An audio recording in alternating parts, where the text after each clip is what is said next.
Photographer.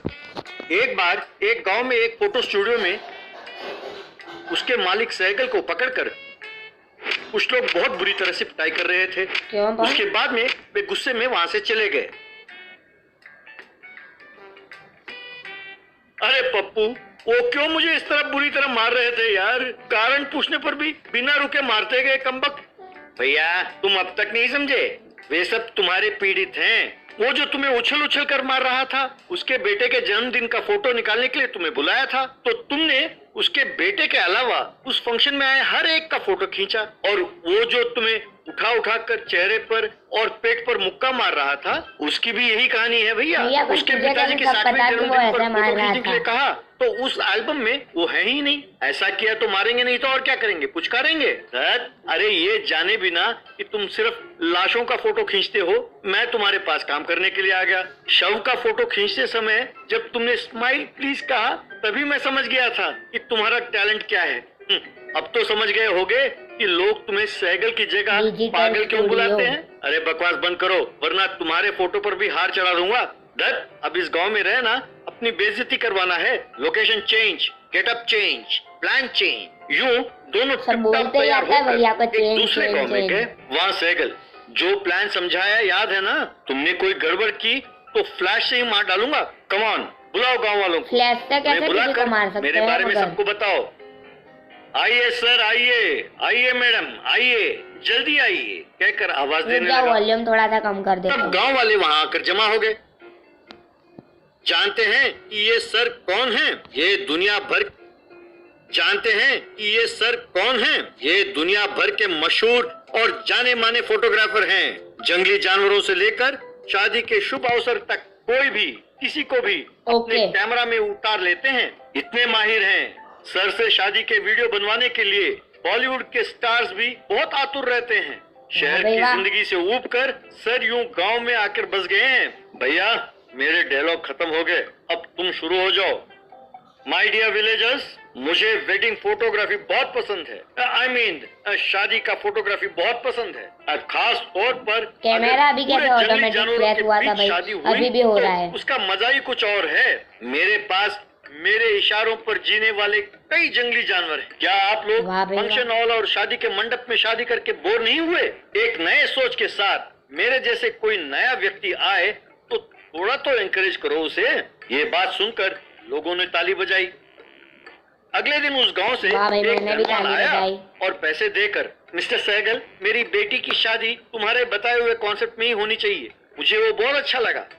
बाद में सहगल और पप्पू ने कई किस्म के बैटरी में चलने वाले जानवरों को लाकर जंगल में रखा। शादी वाले दिन वो मगरमच्छ कैसे उल्टा सीधा हो रहा था। उन जानवरों को देख के वे डरने लगे। अरे इन्हें देखकर आप ना डरें, ये आपको कुछ नहीं करेंगे, मैं अभी दिखाता हूँ कि मेरा हुनर क्या है, कहकर दूल्हा दुल्हन को शेर के साथ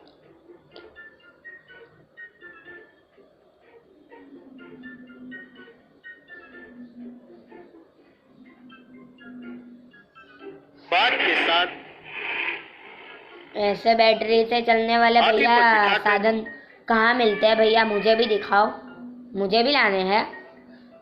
मजाक कर रहा हूँ, मजाक। आखिरकार मगरमच्छ के पीठ पर खड़ा करके फोटो खींचने लगा।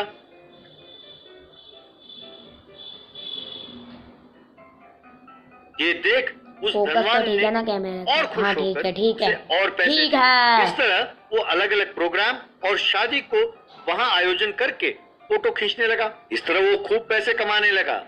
एक दिन वो पप्पू से, क्यों रे स्टूपिड फेलो, फोन रिचार्ज के लिए 500 रुपए चाहिए? वैसे तुम्हें जो खाना और तनख्वाह देता हूँ वही बेकार है, ऊपर से तुम्हें पबजी और टिकटॉक के लिए रिचार्ज भी कराऊं? निकम्मा। ये भैया कॉपीराइट दिलवाएंगे मुझे पबजी और टिकटॉक का नाम लेके। खत्म हो गया है, वो हिल नहीं रहा, से कहीं छिपा दो कहकर उसे डांटा। ये सुनकर पप्पू को बहुत गुस्सा आया। बाघ वाले खिलौने को एक जगह छिपा दिया। बाद में इसे पैसे मिलने लगे तो इसकी नीयत बिगड़ गई है। मैं इसे बताऊंगा कि मुझसे पंगा लेने का अंजाम क्या होता है। क्या अंजाम होगा भाई? बहुत खराब अंजाम होगा भैया इन सब खिलौने को वहां से ले जाकर एक जगह रख दिया। एक जू के पास से एक जानवरों के ट्रक को चुराकर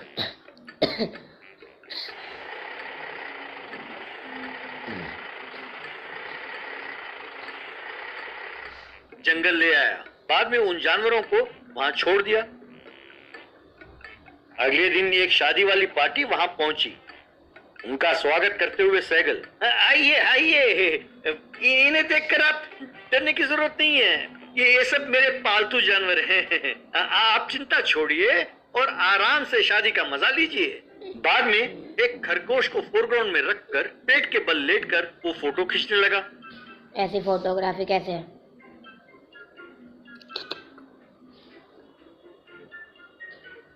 तभी सचमुच का बाघ उसके पीछे आकर दहाड़ने लगा। फोटोज दिखाओ तो सही भैया। वो हड़बड़ा कर उठकर देखा और ये क्या, बाघ का खिलौना तो खराब हो गया था ना, यहाँ कैसे पहुंचा? ए पप्पू, तू कहाँ मर गया? कमबख्त, पास ही पेड़ के ऊपर बैठकर पप्पू, अरे नीच कमीने, वो खिलौना नहीं, सचमुच का बाघ है। बाप रे, बाप रे, बाघ बाघ कहकर चिल्लाने लगा। तुम तो कह रहे थे क्या फायदा जब चिड़िया चुग गई खेत। हड़बड़ा रहे हो। ये ऐसा ही कहता है सर, इसकी बातों पर आप भरोसा ना करें। वो इतने दिन जानवरों के खिलौने दिखाकर आप लोगों से पैसे ऐंठ रहा था।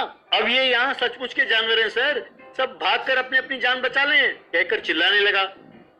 बस वो जानवर पीछे पड़े तो लोग भागने लगे। अब तक हाथी और सब ने कुछ नहीं करा और जब भाग रहे थे तभी उनके पीछे पड़े। मिलकर फिर से पीट डाला इसको। वाह वाह, बहुत ही मजेदार। एक गांव में चुन्नी लाल नाम का एक व्यापारी रहता। चुन्नी लाल, वो बहुत स्वार्थी और चालबाज था। चालबाज भी था। लड्डू, लड्डू बेचारा बहुत भोला था। चुन्नी लाल बहुत भोला था बेचारा, बहुत भोला था। कम पैसे देकर उसे सताता रहता था। लड्डू कम अकल वाला था तो वो हिसाब नहीं समझता था और सिर खुजाता हुआ ही रह जाता था। चुन्नी लाल हमेशा लड्डू को मारता रहता था, इसलिए लड्डू चुन्नी लाल से बहुत डरता था। एक बार चुन्नी लाल ने जानबूझकर लड्डू को कम पैसे देकर, सुन लड्डू, ये 200 रुपए पकड़ो और 10 किलो चावल, 5 किलो अरहर दाल और बाकी पैसों के फल और सब्जी लेकर आना।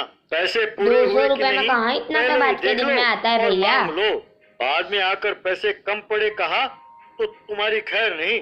लड्डू सब सामान लेकर सब्जी वाले के पास आकर खरीदने वाला था कि अरे ये क्या, पैसे तो सारे खत्म हो गए। अब सब्जी और फल के लिए मेरे पास तो पैसे हैं ही नहीं। अब मेरे पैसों से ही खरीदना होगा, नहीं तो वो मुझे बहुत मारेंगे। ऐसा उसने सोचा। फिर सब कुछ खरीद कर चुन्नी लाल के पास गया, इस इरादे से कि उसे शक न हो।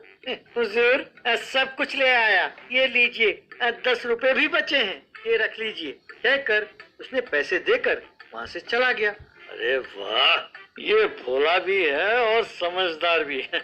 मुझे शक ना हो इसीलिए उसने 10 रुपए लौटा भी दिया। हे भगवान, ये जिंदगी भर होशियारी से दूर और मेरे करीब रहे, ऐसा कुछ करो प्रभु। एक दिन एक स्वामी जी चुन्नीलाल के घर आए। चुन्नीलाल ने उन्हें प्रणाम किया। कैसे हैं स्वामी जी? आपको देखकर कई साल बीत गए। क्या आप इस बार मेरे लिए कुछ लेकर आए हैं स्वामी जी? हाँ बेटा, मैं जब भी तुमसे मिलने आता हूँ कोई ना कोई वस्तु तो लेकर ही आता हूँ ना। इस बार मैं ये जादुई कटहल लेके आया हूँ। ये जिसके घर रहेगा उसको बहुत फायदा होगा, कल्याण हो कहकर से दिया। बाद में चुन्नीलाल ने उन्हें पैसे दिए। थैंक यू वेरी मच बेटा। मेरे car loan, housing loan, credit card payment वगैरह भरना बहुत मुश्किल हो रहा था। स्वामी जी को कब होते हैं भैया ये सब? तंग करते रहते थे। समय पर तुमने मुझे स्वामी जी पैसे को दिया, कब सब होता है ये? बाय बाय कहकर चला गया। चुन्नीलाल ने उस जादुई कटहल को अपने अलमारी में रखकर प्रणाम किया। तभी उसके जेब में पड़ा फोन बज उठा। दूसरी ओर से कांग्रेचुलेशन, अभी मेरा भी फोन बजने वाला है, ऐसा मुझे लग रहा है थोड़ी देर में। टेंडर तुम्हारा निकला है, अब तो तुम्हारे चांदी ही चांदी हैं। ये सुनकर चुन्नीलाल बहुत खुश हुआ। उसके बाद शिप का कैप्टन ने चुन्नीलाल को फोन किया। सर, अपना एक्सपोर्ट किया हुआ माल कम पड़ रहा है और ऑर्डर पे ऑर्डर आ रहे हैं सर। कल से 10 गुना ऑर्डर चाहिए कह रहे हैं। तब चुन्नीलाल ने भक्ति और श्रद्धा के साथ कटहल को प्रणाम किया। एक दिन लड्डू, मेरा आपको आवाज इसमें फोन में आ रहा होगा या नहीं वो मुझे पक्का पता भी नहीं है, क्योंकि ये स्टोरी का ही साउंड इतना ज्यादा है। ना हुजूर। चुपचाप अपना काम करो, कटहल वटहल कुछ नहीं। इस सूंघ कर पहचानने के लिए तुम क्या कुत्ते हो? जाओ जाओ यहाँ से, कहा उसने चिढ़कर। एक बार उसके घर बहुत सारे मेहमान आए। अरे लड्डू, मेहमानों को कटहल की सब्जी खाने का बहुत शौक है, तुम तुरंत जाकर बाजार से कटहल ले आओ, ये लो पैसे, कहकर उसे पैसे दिए। बाजार में बहुत ढूंढने पर भी उसे कटहल नहीं मिला। क्या करे समझ नहीं पाया और घर लौटा तो उसे कटहल की सुगंध आई तो वो सारा कमरा छान मारा। फिर अलमारी खोलकर देखा तो उसमें कटहल दिखाई दिया। अरे कटहल तो यही है। कटहल क्या होता है मुझे पता बताया नहीं है। कि बाजार में कटहल नहीं है तो उन्हें बहुत गुस्सा आएगा, मेहमानों के सामने ही मुझे मारेंगे और मेरा अपमान हो जाएगा। मैं इसे ही ले जाता हूँ, कहकर वो उसे वहाँ से ले गया और चुन्नीलाल को थमा दिया। चुन्नीलाल ने उसे अपने पत्नी को दिया। फिर मेहमानों ने कटहल की सब्जी का आनंद लिया। अरे कटहल की सब्जी तो बहुत ही बढ़िया है भाई चुन्नीलाल। अरे लड्डू, ये तो कटहल का सीजन भी नहीं है, ये कटहल तुम्हें मिला कहाँ? हुजूर चुन्नीलाल जी, अब मुझे क्षमा करें, ये मैंने आपके अलमारी से ही निकाला था। बाजार में बहुत ढूंढा पर कटहल नहीं मिला। आप नाराज ना हो ये सोचकर मैंने इसे अलमारी से निकाल दिया और आपको दे दिया। तभी चुन्नीलाल का फोन बजा। फोन में, सर हमारे सारे नाव पानी में डूब गए सर, और रोड कॉन्ट्रैक्ट भी हमारे हाथ से चला गया। सुना है कि आपके घर पर आईटी रेड होने वाला है। किसी ने आपके घर और जमीन के ऊपर केस दर्ज किया है सर। बस ये सुनते ही चुन्नीलाल गश खाकर गिर गया। तो आज के लिए बस इतना ही। मैं मिलता हूँ आपको अगली वीडियो में। Bye bye.